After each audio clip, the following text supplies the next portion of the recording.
Yesus yang termanis buat jiwaku, buat jiwaku, buat jiwaku. Yesus yang termanis buat jiwaku. Ku cinta padamu.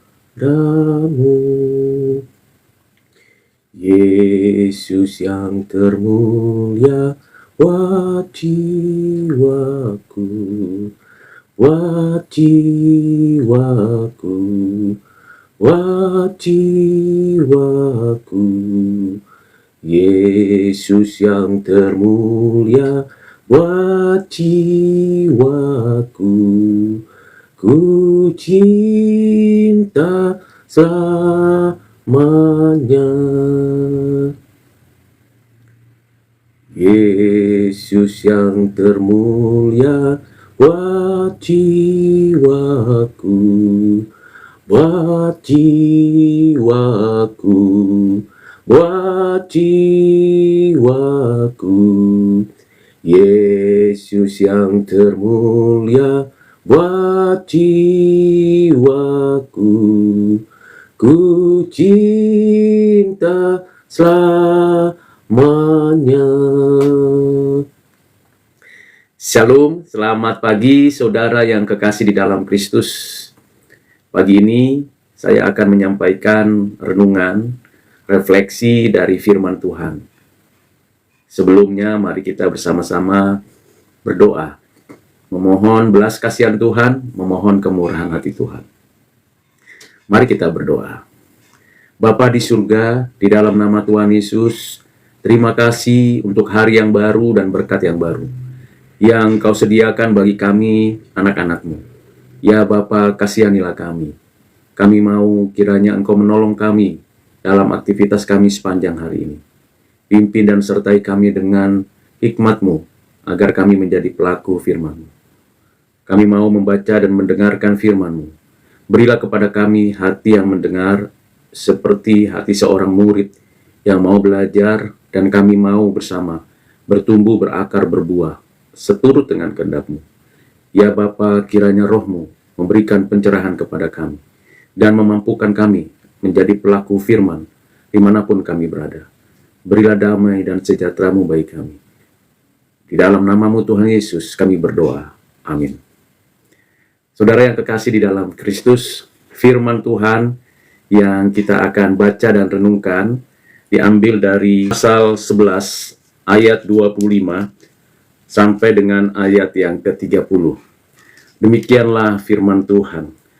Pada waktu itu berkatalah Yesus, "Aku bersyukur kepadamu, Bapa, Tuhan langit dan bumi, karena semuanya itu Engkau sembunyikan bagi orang bijak dan orang pandai, tetapi Engkau nyatakan kepada orang kecil. Ya Bapa, itulah yang berkenan kepadamu. Semua telah diserahkan kepadaku oleh Bapakku, dan tidak seorang pun mengenal anak selain Bapa, dan tidak seorang pun mengenal Bapa selain anak, dan orang yang kepadanya anak itu berkenan menyatakannya. Marilah kepadaku semua yang letih lesu dan berbeban berat. Aku akan memberi kelegaan kepadamu.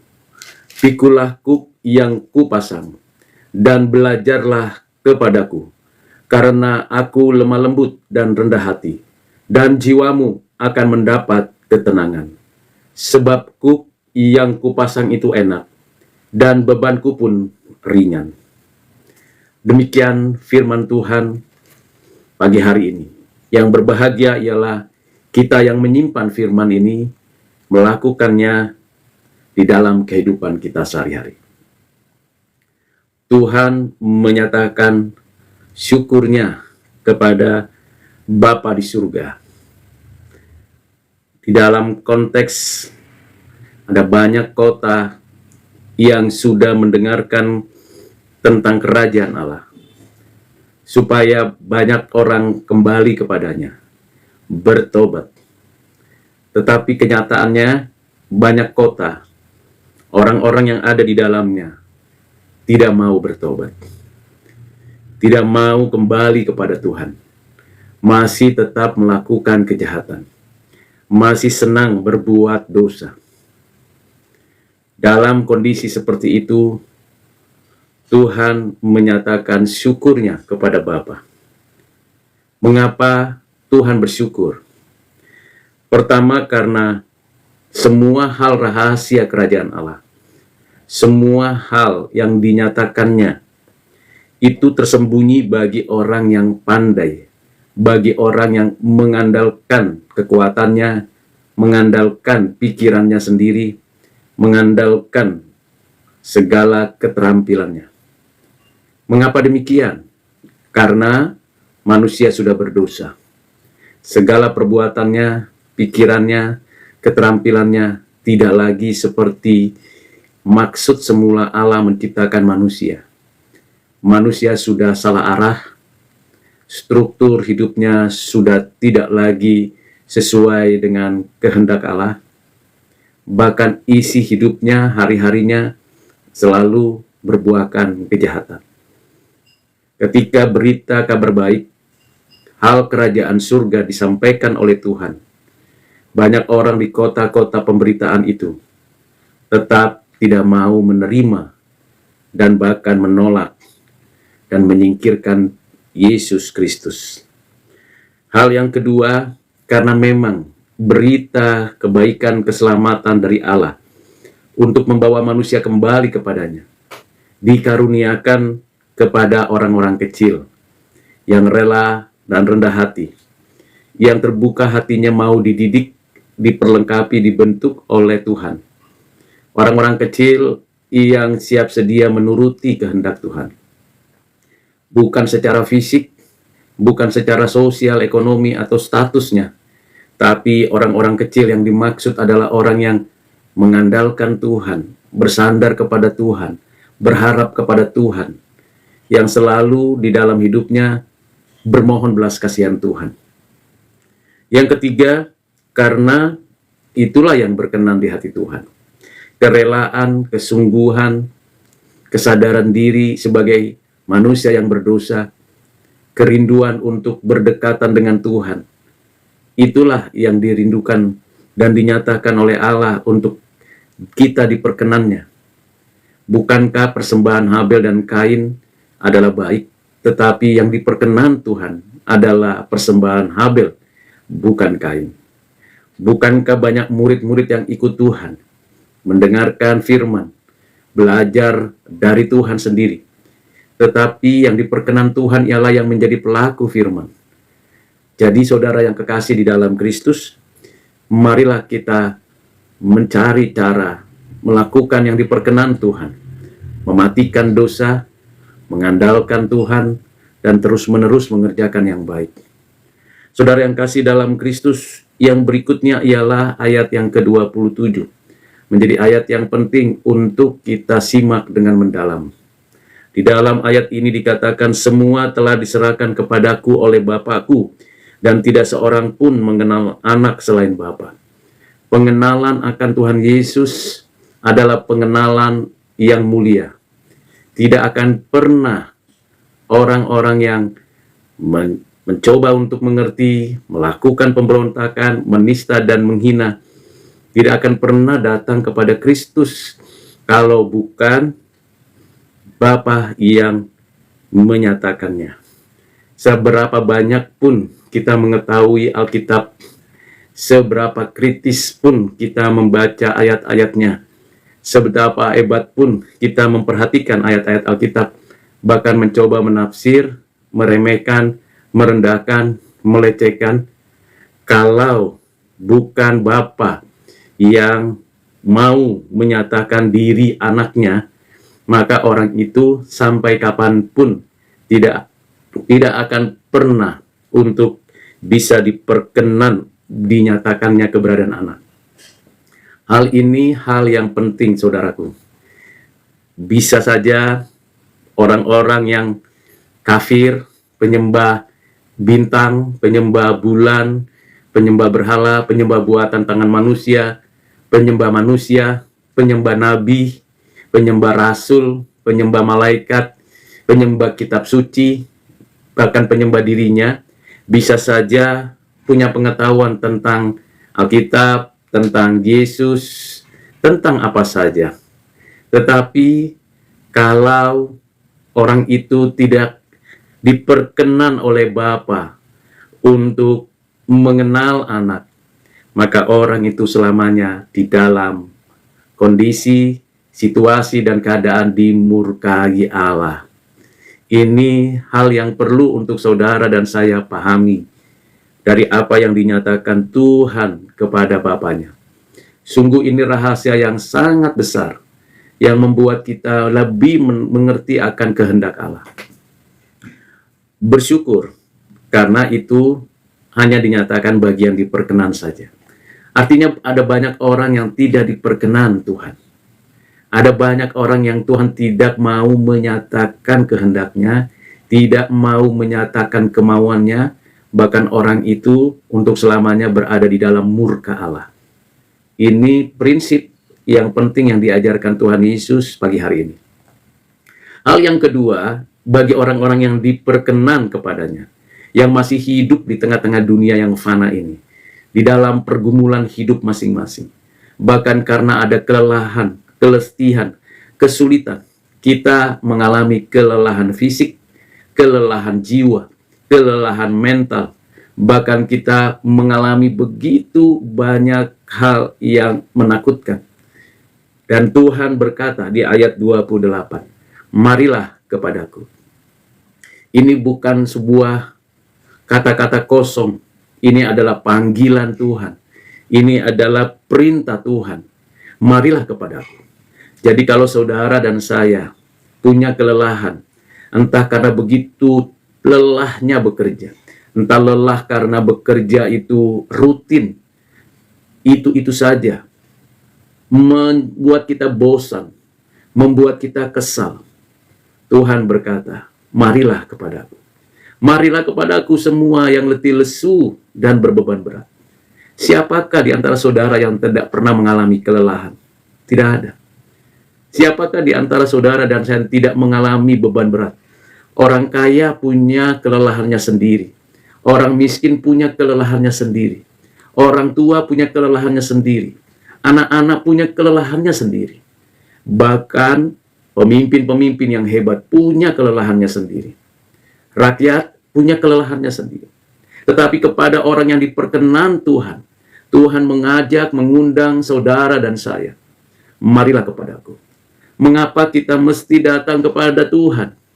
Apa istimewanya datang kepada Tuhan Yesus Kristus? Karena hanya Dia yang telah menyatakan kemenangan atas dosa, atas si jahat, dan atas maut. Seumur hidupnya, di dalam dunia, Ia yang berinkarnasi menjadi manusia. Ia selalu melayani, selalu memberi, selalu menyatakan kehendaknya. Betapa kasihnya nyata. Bukan sekedar kata-kata kosong dan kata-kata yang sangat tidak membangun. Tuhan menyatakan kehendaknya. Ia membantu orang tua yang melahirkan dia. Ia menyatakan kasihnya kepada Yusuf dan Maria. Ia menyatakan kehendaknya dan mengikuti hukum Taurat. Dia melayani banyak orang, menyembuhkan, memulihkan, dan menarik orang-orang berdosa kepadanya. Dia mengampuni. Jadi saudara yang kasih di dalam Kristus, dari apa yang dilakukannya, dari apa yang dikatakannya, dari apa yang diperbuatnya, tidak ada seorang pun yang memiliki otoritas seperti itu kecuali Tuhan Yesus. Tidak sekedar sebagai nabi, sebagai raja, sebagai imam. Yesus Kristus adalah nabi di atas segala nabi. Yesus Kristus adalah raja di atas segala raja. Yesus Kristus adalah imam besar agung di atas segala imam. Itulah artinya Mesias yang diurapi. Siapa yang seperti itu? Tidak ada, saudara. Itulah sebabnya ketika Tuhan berkata, marilah kepadaku. Atas otoritas apa kita dipanggil, diundang untuk menyerahkan, untuk membawa semua letih, lesu, dan beban berat kita atas otoritas, karena dia adalah anak. Dia menyatakan diri kepada saudara dan saya. Kalau bukan karena anugerah Bapa, dan kalau bukan karena anak berkenan, maka sehebat apapun kita tidak mungkin bisa datang kepadanya. Letih, lesu, beban berat karena pekerjaan yang rutin, karena kondisi jiwa dan mental, karena tidak dihargai, karena disingkirkan, karena mengalami kesulitan yang luar biasa, kesulitan ekonomi, makan apa hari ini, kesulitan relasi, bagaimana saya bisa mengampuni orang yang membenci saya atau yang melukai hati saya, kesulitan di dalam kemajuan pikiran, bagaimana saya bisa mengerti kehendak-Mu ya Tuhan, kesulitan dalam mendapatkan pekerjaan, membuat kita lelah, begitu lelahnya, bisa jadi kita putus asa, kita frustasi, kita mengalami hal yang sangat depresif. Ada Yesus yang berkata kepada kita hari ini, marilah kepadaku. Jangan tunda besok. Jangan hentikan panggilan Tuhan. Jangan abaikan undangannya. Kalau saudara mau, katakan kepada Tuhan, Tuhan, aku lelah. Kalau saudara dengan sungguh-sungguh mengatakan itu, apa yang dijanjikan Tuhan, aku akan memberikan kelegaan kepadamu. Ini janji, bukan sekedar janji kosong. Tuhan telah berjanji di dalam perjanjian lama, dia akan datang, berada di tengah-tengah manusia, menebus umatnya. Dia sudah lakukan. Dia berjanji dalam pelayanannya bahwa ia akan menderita dan mengalami kematian dan bangkit dari kematian. Dia sudah melakukannya. Dengan iman dan kesungguhan hati, dia berjanji untuk saudara dan saya, marilah kepadaku semua yang letih lesu. Aku akan memberikan kelegaan. Sesak hati, sesak pikiran, sesak jiwa, badan begitu capek, lelah, kita datang kepadanya. Dia akan memberi kelegaan. Tidak berhenti dia memberi kelegaan saja. Dia memasangkan kepada kita dan belajar darinya. Belajar bagaimana melayani, belajar bagaimana mengasihi, belajar bagaimana mengampuni, belajar bagaimana bekerja keras, belajar bagaimana berbagi, belajar dari Tuhan. Belajar secara pribadi. Bukan hanya kemampuan berpikir kita meningkat, bukan hanya keberanian kita bertambah, bukan hanya kemampuan kita berbicara yang semakin skillful, tetapi kita belajar karakternya. Karakternya yang penuh kasih, karakternya yang penuh dengan pelayanan, karakternya yang penuh dengan keberanian berkorban bagi orang lain. Karakternya yang sampai di atas kayu salib masih berkata, Bapa ampunilah mereka. Dalam kesesakan hati dan hidup saudara dan saya, belajar dari Tuhan, supaya kita menikmati kelegaan yang datangnya dari Tuhan. Kelegaan itu tidak bisa kita cari sendiri. Saudara dan saya mau memenuhi kelegaan itu dengan minum-minuman keras, narkoba, bahkan melarikan diri dari kenyataan, tidak mau bertanggung jawab, tidak akan menyelesaikan masalah kita. Belajar dari Tuhan. Bagaimana saya harus menghadapi kesulitan ini, bertahan di tengah-tengah arus. Bagaimana saya dapat mengelola uang yang Tuhan berikan kepada saya, supaya uang itu dengan hikmat dari Tuhan tidak salah digunakan. Tidak untuk hal-hal yang memboroskan, membuat saya berdosa, membuat saya semakin jauh dari Tuhan. Kalau saya punya jabatan, saya mau belajar dari Tuhan bagaimana jabatan saya itu adalah instrumen untuk melayani. Kalau saya sebagai seorang karyawan dan staf biasa, bagaimana saya patuh dan mengerjakan dengan baik segala hal yang dikerjakan. Belajar dari Tuhan. Saudara, Inilah yang diperkenan Tuhan. Belajar. Mengapa kita belajar dari Tuhan? Tuhan mengatakan aku itu lemah lembut. Lemah lembut itu gentle. Integritasnya teruji. Memang kita punya kelemahan masing-masing. Kita sedang di dalam pertumbuhan untuk mengenal Tuhan dan mengenal diri sendiri. Kita menyadari itu. Kadang jatuh luar biasa, terperosok sampai sangat jauh dan dalam. Tapi kita minta, Tuhan, bukan aku yang pegang tanganmu, tapi aku, tanganku, engkau pegang. Tuntun dan pimpinlah langkahku.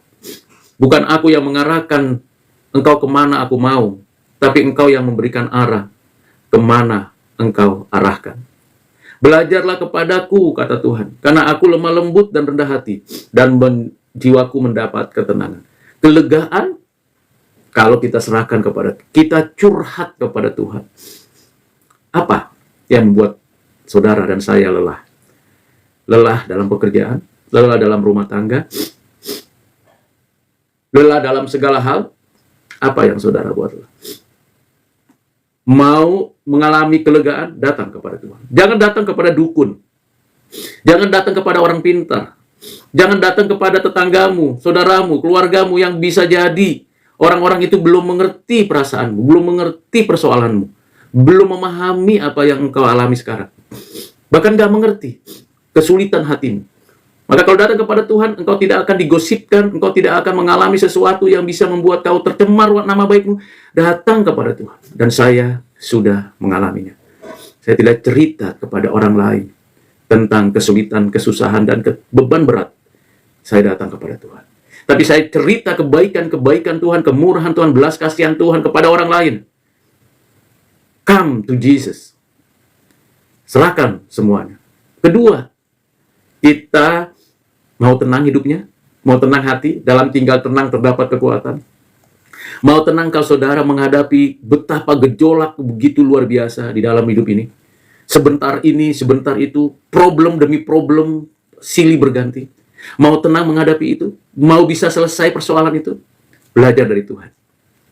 Belajar dari Tuhan seperti apa? Rendah hati, gentleness, lemah lembut. Jangan marah-marah, jangan membuat kita itu mengeluarkan kata-kata yang hampa dan kosong. Tahan, sabar. Saya terkadang juga mengalami ketidaktenangan. Melihat realitas, kok begini ya? Kenapa seperti ini? Kenapa ada masalah ini? Bukankah saya sudah selesaikan? Bukankah saya sudah persiapkan? Bukankah saya sudah mengerjakan ini dan itu? Tetapi mengapa masih seperti ini ya Tuhan? Tenang. Dalam tinggal tenang terdapat kekuatan. Bagaimana supaya hatiku tenang ya Tuhan? Mengapa jiwaku gundah gulana? Begitu pemazmur mengatakan. Dan banyak kita mengalami itu. Belajar dari Tuhan. Tuhan melakukan apa yang baik, yang benar. Terus lakukan. Terus perkatakan. Belum waktunya, tidak apa-apa. Belum bisa berbuat apa-apa, kita kerjakan. Jadi saudara, marilah. Yang ketiga saudara, setelah kita mendapatkan kelegaan, ketenangan, yang ketiga, Tuhan pasang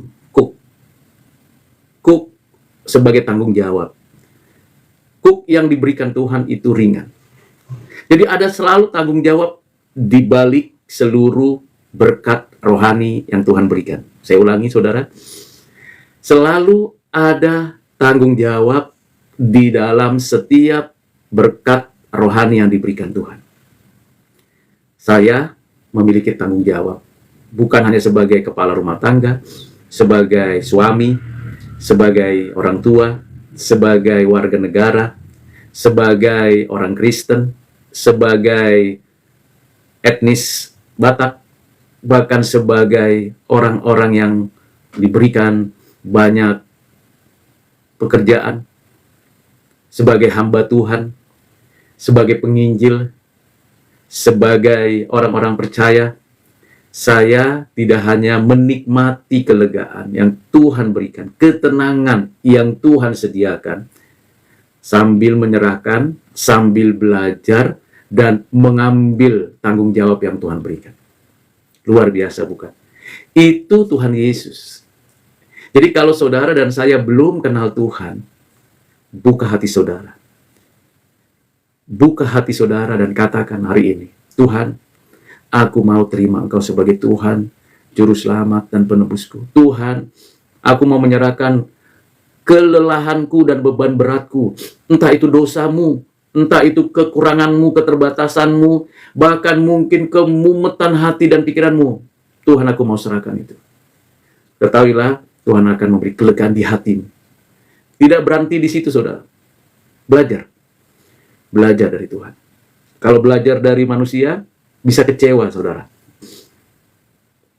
Bahkan seringkali kita melihat, menyaksikan kalau belajar dari manusia. Wah, sering, saudara. Kita akan bilang, kok begitu ya? Padahal kan dia pandai berkhotbah. Padahal kan dia pandai berbicara. Padahal kan dia orang kaya yang baik hati. Padahal kan dia orang yang lemah lembut. Kenapa dia bisa begitu? Kenapa dia bisa jatuh? Kenapa dia bisa begitu parah? Saudara, ketahuilah. Manusia bukan sandaran. Manusia rapuh. Saya dan saudara rapuh. Saya dan saudara banyak keterbatasan. Jangan sandar kepada diri dan orang lain. Saudara akan kecewa. Mengapa? Setiap orang punya pergumulannya masing-masing. Ya, setiap orang. Apakah saudara bisa memahami pergumulan orang lain? Mungkin bisa. Apakah saudara bisa memahami pergumulan diri sendiri? Mungkin bisa. Tetapi bagaimana menyelesaikannya? Dari satu pergumulan demi satu pergumulan. Itu tidak akan pernah berhenti. Bahkan Paulus pernah berkata, pencobaan yang kamu hadapi, pencobaan biasa. Petrus berkata, kamu dicobai untuk diuji, untuk mengalami pengenalan akan Tuhan. Bahkan Tuhan menyatakan, melalui penderitaanlah yang mulia itu akan terlihat. Jadi saudara, tidak bisa kita hindari selama kita hidup mengalami beban berat. Dalam istilah psikologisnya adalah burnout. Tidak bisa. Kita berhadapan. Lalu bagaimana kita mengelola hati kita yang gundah gulana itu? Bagaimana kita bisa tenang menghadapi segala macam hari depan yang tidak pasti? Belajar dari Tuhan. Dan terimalah tanggung jawab yang Tuhan berikan saudara. Terimalah dan lakukanlah. Kerjakan yang mesti kita harus kerjakan. Dengan jujur, dengan tulus, saraya mengatakan kepada Tuhan, pimpinlah tiap langkahku. Tuhan, peganglah tanganku. Tuhan, berilah pencerahan kepadaku. Tuhan, kasihanilah aku orang berdosa ini. Maka pengenalan kita akan Tuhan Yesus makin dekat, makin tenang hati kita, makin lega jiwa kita, jadi berkat bagi banyak orang. Saya membagikan hal ini kepada saudara karena saya juga sedang mengalami pergumulan dan sedang mengalami proses kelegaan dan sedang menikmati ketenangan hidup. Kadang kita perlu berhenti menyatakan, aku bisa, aku mampu. Kita harus mengatakan, tidak, aku tidak bisa, aku tidak mampu. Mari saudara, jangan keraskan hati kita. Jangan merasa, aku udah punya pengalaman loh, pengetahuan teologiku di atas rata-rata, aku bisa berdebat, aku punya loh pengertian, bahkan aku pernah mengalami Tuhan dalam hidupku. Iya, benar.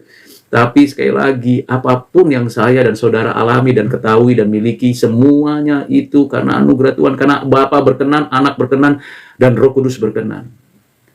Saudara, mari kita belajar dari Tuhan. Kiranya renungan ini menolong saudara dan saya diingatkan lagi bergantung sepenuhnya kepada Tuhan. Berbagilah dengan sesama dan nyatakan cinta kasih kepada orang lain. Mungkin berbeda, baik itu keyakinannya, kesukuannya, atau apapun perbedaan yang bisa terjadi. Mungkin saudara dan saya sulit untuk berkata-kata, tidak pandai berbicara, gemetar kalau mau melakukan hal-hal yang lain. Bergantung kepada Tuhan. Orang bisa karena biasa. Biasakan yang bisa kita kerjakan. Ya kita kerjakan, biasakan hal yang baik.